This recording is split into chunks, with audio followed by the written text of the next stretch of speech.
And good evening. This is Reverend Dr. D. Calmet. And tonight I'm bringing you a very special, well, it's special to me, presentation of my life journey.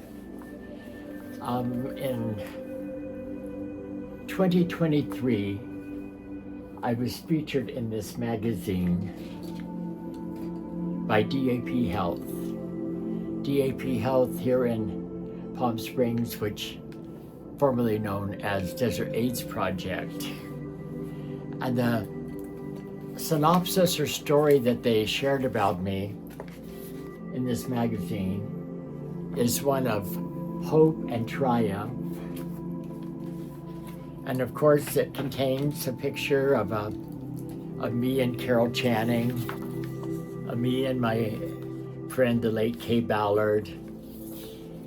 And it only tells a little bit of the story. And I want to share a little bit of this with you because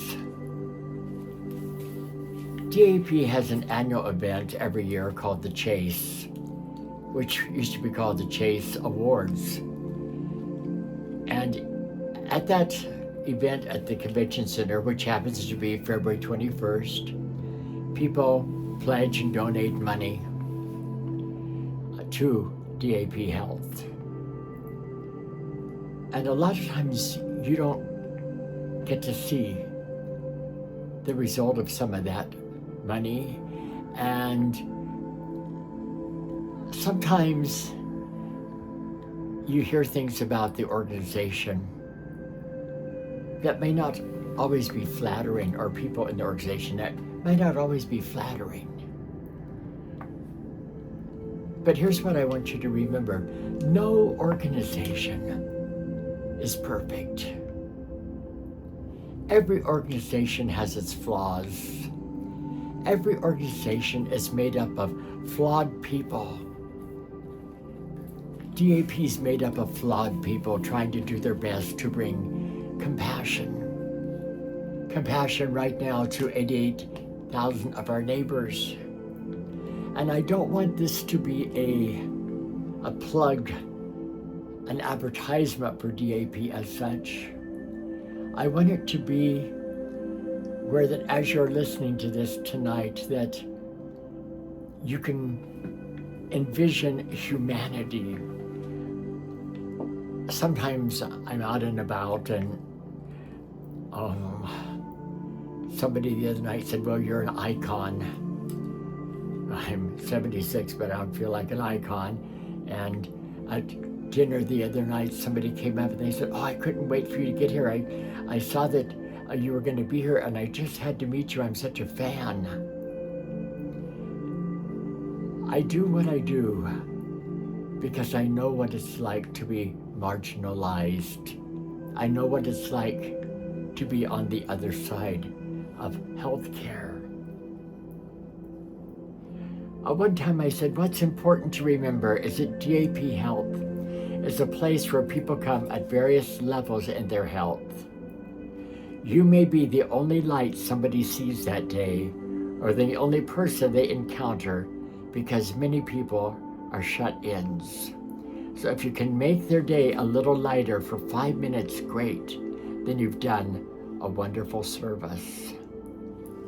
Calmet knows, quote, the light, because spent a lot of time emerging from the dark. The multifaceted yet unpretentious soul is somebody you'd want to know, and he swims deep emotional waters, waxing philosophical with ease. One of my quotes they have quoted, I believe within each of us is a homing device that is good. We were born with it and it leads us to a power bigger than us, unquote.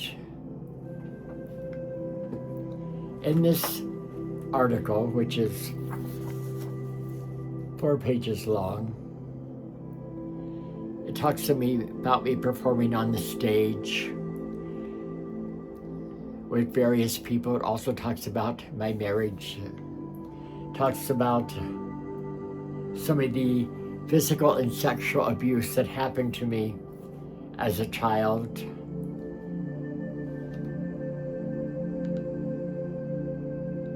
The last comment, it says, one of my other quotes, and I want you to get this one.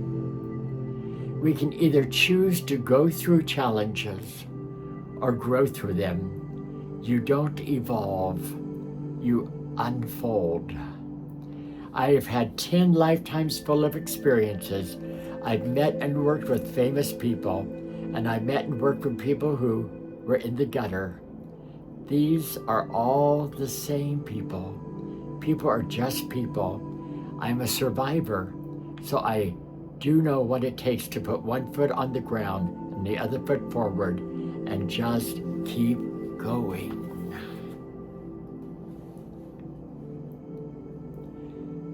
When I came to DAP,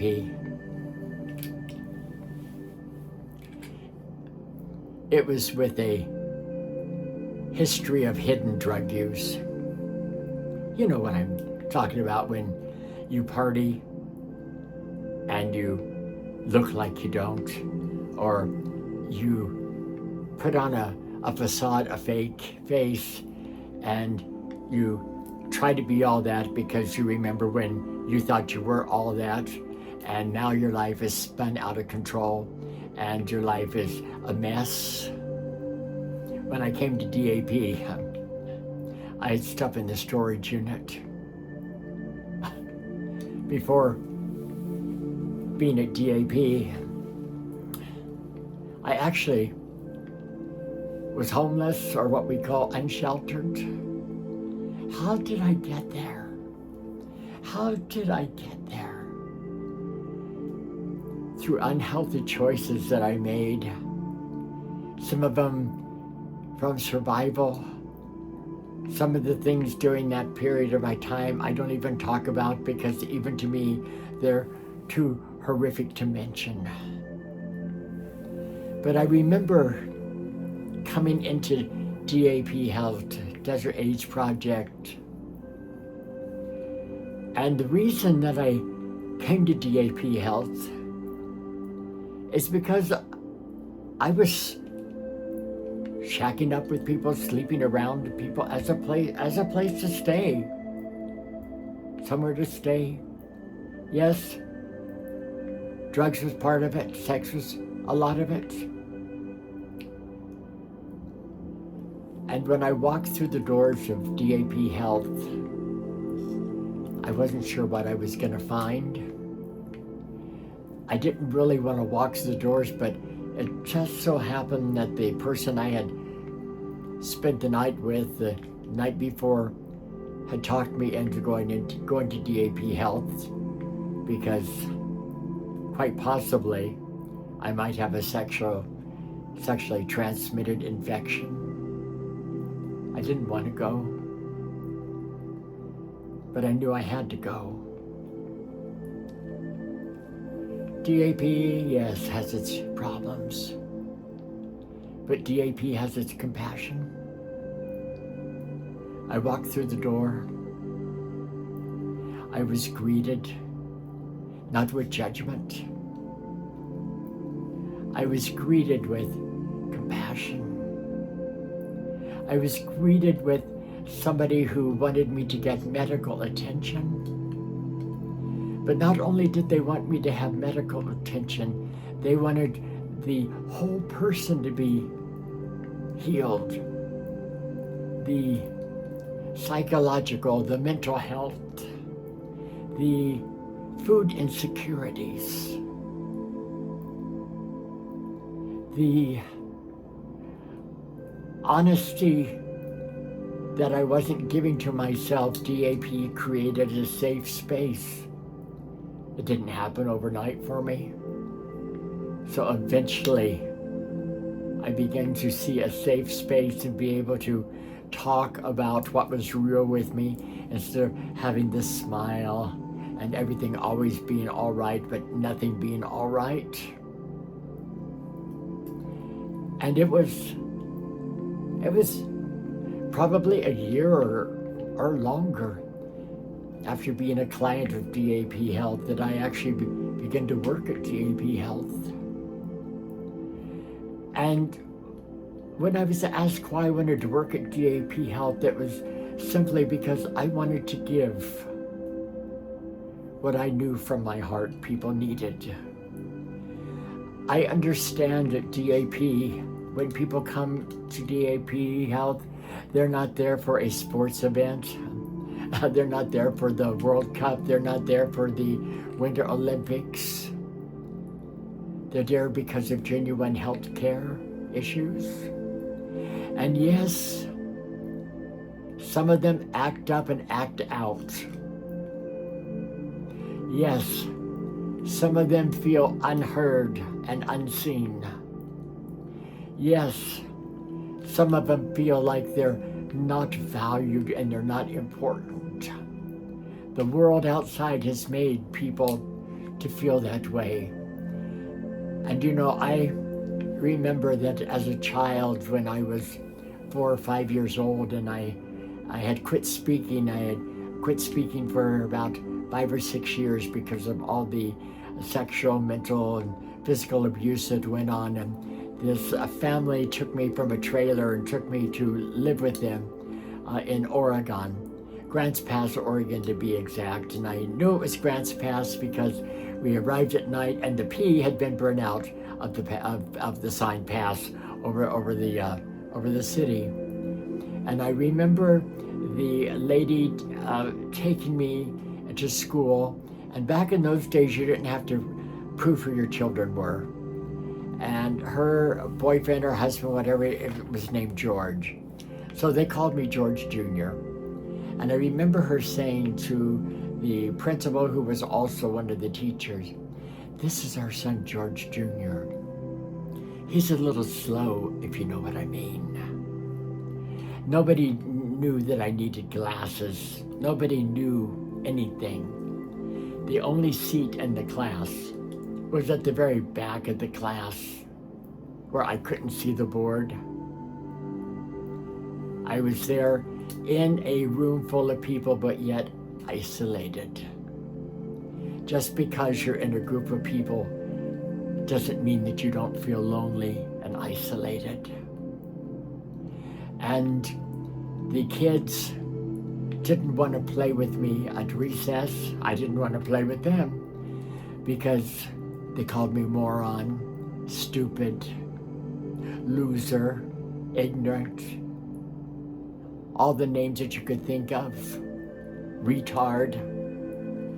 And my point on this is this. Pretty soon people don't have to say negative things to you because you begin to say those negative things to yourself. And you begin to see yourself as stupid, as a retard, as somebody that isn't smart. One of the reasons for me being at DAP Health is because when somebody comes in that I sense has a feeling that they've been beat down, somebody who's living on the street, somebody who's addicted to drugs, somebody who seemingly has lost all hope, I want to say to them, like the article written about me, hope and triumph. As long as you have breath, you have hope. I want to say to them, I believe in you. I believe you can take the mess of your life and make a message out of it. Is it going to be easy? No. There's no white knight coming on some big horse to save you. Jesus isn't going to walk on the water and snatch you out of a deep depression that you're in. It's going to take you, determined in your own mind and your own heart, that I'm going to get out of this. And guess what? The people at DAP Health, will surround you and put you in a cocoon of love and nurture you and help you to become the best version of yourself. They will love you until you can love yourself. They will help you find housing. They will help you get medical care. They will help you with your food insecurities. That all sounds great, right? But first you've got to help yourself. You've got to be willing to help yourself and be what I call radically honest with yourself. You know, our pride gets in the way. You know, if I used to say if people really knew me, they wouldn't like me, they wouldn't love me. Well, guess what?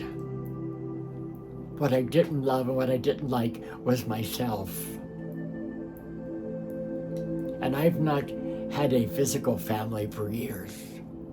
But I'll tell you something. The people that I work with at DAP Health and the people that come through the doors that are clients have absolutely become my chosen family. Are there mistakes? Oh man, yeah. Are there attitudes that go on? People are people. People make mistakes. Is everything equal there? No. Do I wish some things would change? You better believe I wish some things would change. But the one thing that is within my power is to always have kindness as my superpower. One of the sayings that I'm quoted at a lot is that we don't evolve in our life, we unfold. So my friends, we unfold. So that person that you see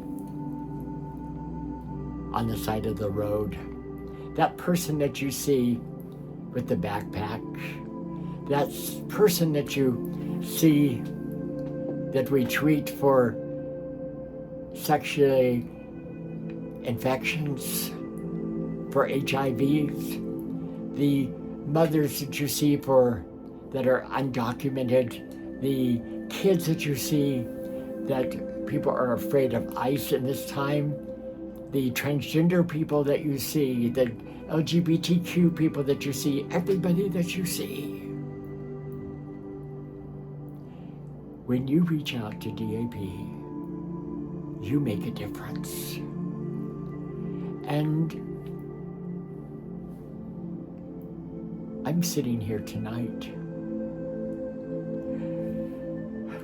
actually reminiscing of when I decided for myself. I didn't know how. I didn't know exactly when. I was going to get better. I recognized that guilt and shame never did anybody any good. Yes, I had had a hoity-toity life at one time, and yes, my life was a mess. But I could choose to make a message out of it.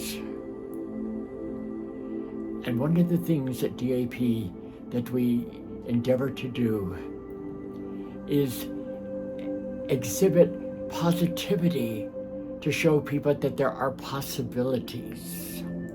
You don't run out of possibilities. The possibilities are there, and as you begin to let go of some of the resentment, some of the bitterness, some of the things that you're holding on to, then you begin to see that love and that light begins to flow through you. It's not something that happens just instantaneously. So often I've said, wells of joy are often dug with steam shovels of sorrow. Steam shovels of sorrow.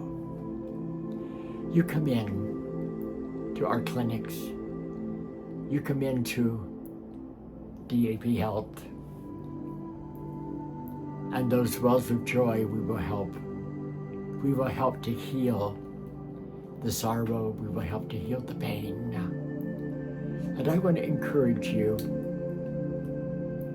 if you don't know about DAP Health, go to daphealth.org, learn all about us.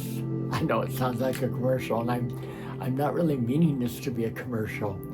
I'm just sitting here tonight filled with such gratitude that I finally had the wherewithal, with a little nudging, a little encouragement, and somebody else letting kindness be their superpower, that without judgment, I was able to be there, fall on my face when I fell on my face, and nobody saying, oh, I didn't think I'd make it. That they said, come on, come on, come on, come on, here's my hand, here's my hand. Let me lift you up. Let me help you walk. Let me carry you until you can walk yourself. You know, the Bible talks about us forbearing one another. You knew that the preacher in me would come out sometime, didn't you? That we forbear one another. And that scripture means that we pick people up, we carry them at our own expense until they can walk on their own. So if you can't come to the Chase at the Convention Center on the 21st of February, I want to challenge you just to write a check or drop some clothes off at Miss D's Boutique at the Sunrise location, where last April we opened the boutique to give clothes to the unhoused and to people that are wanting to get back into workforce. And from the end of April until now, we've helped over around 650 people to encourage them. When you encourage somebody else, you encourage yourself. So this is my talk for this week. Be well. Be well. There's so much hatred going on. Be well and know love. And remember, kindness is your superpower.